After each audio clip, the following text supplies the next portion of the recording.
Welcome to Electric Location Channel. Today we are showing to you. कोई चुभने वाला सामान है आसपास में, वो निकाल लेना है, बटन वगैरह इनके ढीले कर देने। फिर रनिंग आपने कैसे बैठना है, यूं इनके पास घुटनों के बल बैठ जाना है, बिल्कुल स्ट्रेट। अपनी हैंड पोजीशन यूं बनानी है और दोनों निप्पल्स के बिल्कुल सेंटर में लाया मैं, यूं। अब जब भी सीपीआर देने की कोशिश करना है तो आपने अपने ये एल्बो ये कुनिया इनको फोल्ड नहीं करना है, ये बिल्कुल स्ट्रेट रहेंगी। अपने अपने अपनी रीढ़ की हड्डी को भी कोशिश करें स्ट्रेट रखें और पूरा फोर्स लगा के अपने प्रेस करना है। कितना फोर्स लगाना है, इतना जोर लगाना है कि 2 से 2.5 इंच इनकी जो चेस्ट है वो नीचे प्रेस हो जाए। मैंने और कितनी तेजी से देना है, 100 से 120 कंप्रेशन पर मिनट, ऐसी स्पीड होनी चाहिए हमारी। 100 से 120 पर मिनट की स्पीड होनी चाहिए। और दबाव कितना डालना है हमने, 2 से 2.5 इंच इनकी चेस्ट जो है वो नीचे जानी चाहिए। और कितनी बार देना है, 30 टाइम्स, 30 बार। ये 30 बार मैंने पूरा प्रेस किया और 30 बार जैसे ही मेरा खत्म हुआ, 30 बार प्रेस करने के बाद मैं फटाफट क्या हुआ, इनके हेड वाली साइड पे आया। क्यों आया, मैंने इनकी हार्ट को तो मैंने फोर्स किया, कंप्रेशन दिया, लेकिन अब इनको क्या चाहिए, सांस चाहिए, ऑक्सीजन चाहिए। ऑक्सीजन देने के लिए हमने क्या करना है, इनका जो ये जो सिस्टम है इसको ऊपर उठाएंगे, हेड जो है इनका नीचे जाएगा और इनके मुंह को धीरे धीरे खोलने की कोशिश करेंगे। जब मुंह खोलेंगे, अगर किसी तरह का कोई पान गुटखा मसाला या टंग बैक फोल्ड हुई है तो उसको अपने साफ हैंकी से मुंह को क्लीन करेंगे और उसके बाद अब एक लंबी ब्रीथ लेंगे हम। फिर इनका नोज बंद करके मुंह खोल के सेम स्टाइल में अंदर फूंक मार देंगे, सांस को अंदर छोड़ देंगे। छोड़ने से इनकी चेस्ट आपको या एब्डोमेन आपको ऊपर आता दिखेगा। नेक्स्ट, फिर आपने लंबी सांस लेनी है, फिर सेम प्रोसेस करना है, उनकी बॉडी में सांस को डाल देना है। तो 2 बार आपने ये mouth to mouth artificial breathing देनी है।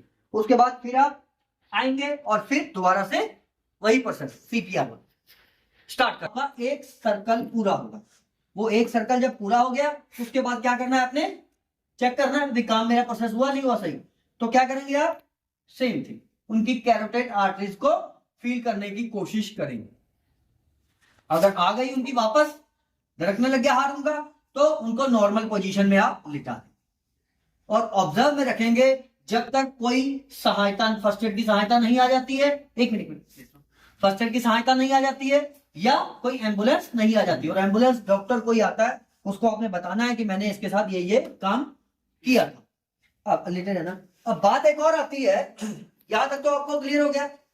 अगर मैंने इसके लुक देखा फिर, लिसन फिर, लेकिन जब मैंने फील किया तब इनका देखा महसूस हो रही थी हार्ट से। अब हमें क्या करना चाहिए, हार्ट तो इनका चल रहा है, हार्ट पंप कर रहा है, लेकिन क्या नहीं आ रहा इनको, सांस नहीं आ रहा। तो सांस सिर्फ हमने सांस ही देना है। उस स्थिति में हमने हार्ट को कंप्रेशन नहीं देना, क्योंकि हार्ट उनका ऑलरेडी चल ही रहा है ना, तो हमने उनको उसको कंप्रेशन नहीं देना। क्या नहीं आ रही उसको, ऑक्सीजन। तो ऑक्सीजन नहीं आ रही, सिंपल हमने क्या करना है, सेम वही तरीका अपनाना है। मुंह खोलना है, क्या है, सांस नाल, कई बार यहाँ पे कुछ अटक जाता है। हमारे पास 2 नली है ना यहाँ पे, एक भोजन नली है, दूसरी सांस नली है। तो कई बार कुछ सांस नली में अटक जाने की वजह से या टंग फोल्ड हो जाने की वजह से हमारा सांस रुक जाता है। तो मैंने क्या काम करना है, वही सेम सिस्टम, इसको जो सिस्टम इनका उठाना क्यों है, जो वाला सिस्टम, क्योंकि ऐसा करने से इनकी जो नली है सांस वाली वो खुल जाएगी और सीधी हो जाएगी ना। तो मैं ऐसे ही करूंगा, उनका मुंह वगैरह साफ करूंगा, अगर टंग फोल्ड है तो खोलूंगा। ओनली इनको मैं आर्टिफिशियल ब्रीथ लूंगा, लंबी सांस लूंगा दे दूंगा, लंबी सांस लूंगा दे दूंगा। ये कितनी बार करना है हमने, कम से कम 12 बार, 12 टाइम। ओनली आर्टिफिशियल हमने ब्रीथ ही देना है, तो ब्रीदिंग ही देनी है हमने, क्योंकि इसमें सांस की कमी थी। ठीक है, धीरे धीरे वो अगर अपने आप लेने लग जाता है सांस, फिर हम उसको डॉक्टर के पास, या जब तक डॉक्टर आ जाता है फिर आपका काम खत्म होगा। क्योंकि देखो, हम इस 1 घंटे की क्लास में डॉक्टर नहीं बन सकते, नहीं तो भी डॉक्टर की जो डिग्रियां होती हैं 5-5 साल की, तो वो तो बेकार हो गई, इंटर्नशिप अलग से, है ना। इसलिए हमने सिर्फ फर्स्ट एड ही देनी है और बाकी जब डॉक्टर आए उसको बताना है हमने, हमको ये ऐसा फील हुआ था या हमें ये ट्रेनिंग में बताया गया तो हमने ये चीजें इसको दी है। वो डॉक्टर अपने आप समझ जाएगा। ठीक है जी, बाकी का प्रोसेस डॉक्टर करेगा। तो यहां तक आप सभी लोगों को क्लियर है क्या? नहीं उतर रहा बंदा स्टेज, वो पैर उसका मुड़ गया और वहां पे फ्रैक्चर हो गया। अब इस स्थिति में आपको कुछ फर्स्ट एड करनी चाहिए। गिर गया मान लो, तो हम भाग के जाएंगे ना उसके बाद, भाई क्या हुआ भाई मेरा पैर नहीं यार उठ रहा है, वो हो सकता है डिसलोकेट हो गया, वहां पे सूजन आ गई हो। लाइक आप मान के चलिए उसके पैर में हेयर लाइन क्रैक हो गया। हेयर लाइन क्रैक समझते हैं सभी? हेयर लाइन क्रैक मतलब बाल, हमारा बाल की तरह उसके हड्डी में क्रैक आ गया। टूटी नहीं हो, फ्रैक्चर नहीं हो, सिर्फ क्रैक आ गया। उस स्थिति में अगर मैं उसको सेफ्टी से सिक्योर से ट्रांसपोर्ट नहीं करता हूं, कहीं नहीं लेके जाता हूं, तो वो जो हेयर लाइन क्रैक है वो फ्रैक्चर में बदल जाएगा। सपोज किसी बंदे का लात पैर फ्रैक्चर हो गया, फिल्ली फ्रैक्चर हो गई, दो बंदों ने उसको हाथ से उठाया, बंदा को गिर जाएगा ना यार, गिर जाएगा, चल नहीं पाएगा, तो कहेगा यार तू भी या रवि, तू भी या संतोष, इसके हाथ पकड़, मैं इसके पैर पकड़ता हूँ, लेके जा रहे हैं। ऐसे ऐसी स्थिति में क्या होगा? ऐसी स्थिति में क्या होगा?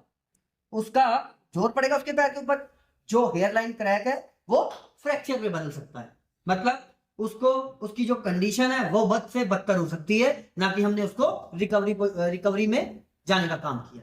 तो इस स्थिति में किसी हमारे साथी को या कैजुअलिटी को ट्रांसपोर्ट कैसे करना चाहिए, उसके भी कुछ 2-3 उपाय हैं, वो मैं बताना चाहूंगा। सबसे पहले मैं बताना चाहूंगा, हर एक हॉस्पिटलों में, आर्मी में ये चीजें सिखाई जाती हैं, तो रेलवे में भी सिविल डिफेंस द्वारा यही चीजें सिखाई जाएंगी। तो कैसे हम उठा सकते हैं उसको? 4 हैंड सीट द्वारा, या मानवी बैसाखी कहिए, 1 मैन क्रच द्वारा, 3 हैंड सीट द्वारा, ये मैं आपको बताना चाहूंगा। तो मैं बताना चाहूंगा अपना, आइए तो बेटा आप भी आ जाइए भाई साहब। तो किस तरह हमें ले जाना चाहिए वो बताऊंगा। सबसे पहले आप दोनों अपने राइट हैंड से लेफ्ट हैंड की कलाई को यूं पकड़ें मजबूती से, आमने सामने आ जाइए, यहाँ आ जाइए, सभी को देखिए।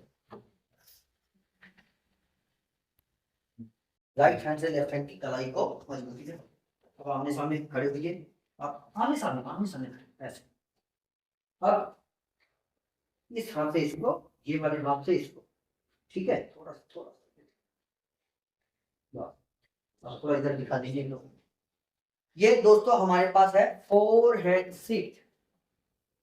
इस सीट के द्वारा मैं कैजुअलिटी को, मतलब जिसे चोट लगी हुई है, हमारा एम्प्लॉय साथी होगा, उसको मैं कहाँ तक ले जा सकता हूँ? किसी फर्स्ट एड पोस्ट तक ले जा सकता हूँ, डॉक्टर के पास ले जा सकता हूँ, या एम्बुलेंस तक भी मैं पहुंचा सकता हूँ। सपोज यहाँ तक तो एम्बुलेंस आ सकती है, मान लो आप उस साइड ट्रैक आ गया बीच में, वहां एम्बुलेंस नहीं जा सकती, तो वहां पे कैसे आप लोगों ने उसे ट्रांसफर करना है? इस तरीके से। ये हो गई हमारे पास 4 हैंड सीट। अब आप लोग बैठे पकड़ के, सपोज इनके पैर में चोट लगी थी, तो इनको इन्होंने क्या काम करना है? एक पैर के सहारे से किसी तरह ये इनके पास आएंगे और इन दोनों की गर्दन में आप हाथ डालिए, खड़े। इस तरह से मैं उसको ट्रांसपोर्ट कर सकता हूं। ये हमारे पास कौन सी सी है? 4 हैंड सीट। इसके द्वारा मैं उसको ले जा सकता हूं। अब सपोज इसका पैर, बंदे का मान लो फ्रैक्चर हो गया था, मेरे पास कुछ फर्स्ट एड किट थी मेरे पास, तो मैंने आसपास से 2-3 फट्टियां इकट्ठी करी, वो इनके पैर को मैंने डाली और किसी लकड़ी पट्टी द्वारा इसको बांधने का काम किया। अब इसको तो नहीं मैं ऐसे छोड़ सकता हूँ ना, इसको भी मेरे को कुछ इस तरीके से इसको देना पड़ेगा, ना सपोर्ट देनी पड़ेगी। तो सपोर्ट देने के लिए हम कौन सा टेक्निक यूज करेंगे? उसको कहा जाएगा 3 हैंड सीट। वो क्या होती है मैं बताना चाहूंगा, सेम टेक्निक अपनाएं। अब 3 हैंड सीट के लिए आप यहां से छोड़ें, ये वाली हैंड सीट को पकड़े, ये वाली हैंड को अपने फ्री करें। एक बार इधर दिखा दें, ये हमारे पास कौन सी हो गई? 3 हैंड सीट। कौन सी हो गई? 3 हैंड सीट। अब इस पे हम बिठाएंगे, बैठ जाइए आप, आ जाइए आप, गर्दन में हाथ डालिए और हेड को सपोर्ट करेंगे, खड़े। ऐसे मैं ले जा सकता हूँ, ट्रांसपोर्ट कर सकता हूँ पेशेंट को, कैजुअलिटी को, किसी को कर सकता हूँ, नहीं कर सकता हूँ? हाँ जी, हाँ कर सकता हूँ ना। तो मैं इस तरीके से कैजुअलिटी को उसके एम्बुलेंस तक या किसी फर्स्ट एड पॉइंट तक मैं पहुंचा सकता हूँ। ठीक है, अकेले ये 2 बंदे नहीं है, हो सकता है वो दूर हो और बंदा करा रहा है, भी मर गया, लुट गया है, तो एक बंदा रहेगा, वो कैसे उसको एक पैर में अगर फ्रैक्चर है तो उसको कैसे ले जा सकता है? तो सिंपल, मानवी बैसाखी द्वारा, वन मैन क्रच के द्वारा ले जाएगा। आप आ जाओ, आप जाओ, वो ये शूज निकाल के ये पैर अपना इसके ऊपर रखोगे, आप नहीं करिए, आप यहाँ पे हाथ डालेंगे, आप करते में। तो इस तरीके से मैं सबसे पहले ये वाला आप उठा के आगे रखिएगा इस तरीके से। देखने में बेशक ये छोटी छोटी बातें लग रही हैं, लेकिन है बहुत किफायती। किसी भी कैजुअलिटी को के कहीं पेट में कुछ लग गया, सपोज कोई रोड मान लो लग गई, तो हमने कभी भी उसको निकालने की कोशिश नहीं करनी। अब उसको शिफ्ट कैसे करेंगे? उसको भी शिफ्ट करने का कोई तरीका होना चाहिए ताकि वो रोड के साथ हम टच भी ना हो और वो ज्यादा इंजर ना करे। तो उसके लिए हमने कौन सी पोजीशन का इस्तेमाल करना है? काम और एक बंदा इनके साइड में जाके बगल से हाथ डाल के इनको उठाने का काम करें, ठीक है? तो उठाएंगे आप, उठाएं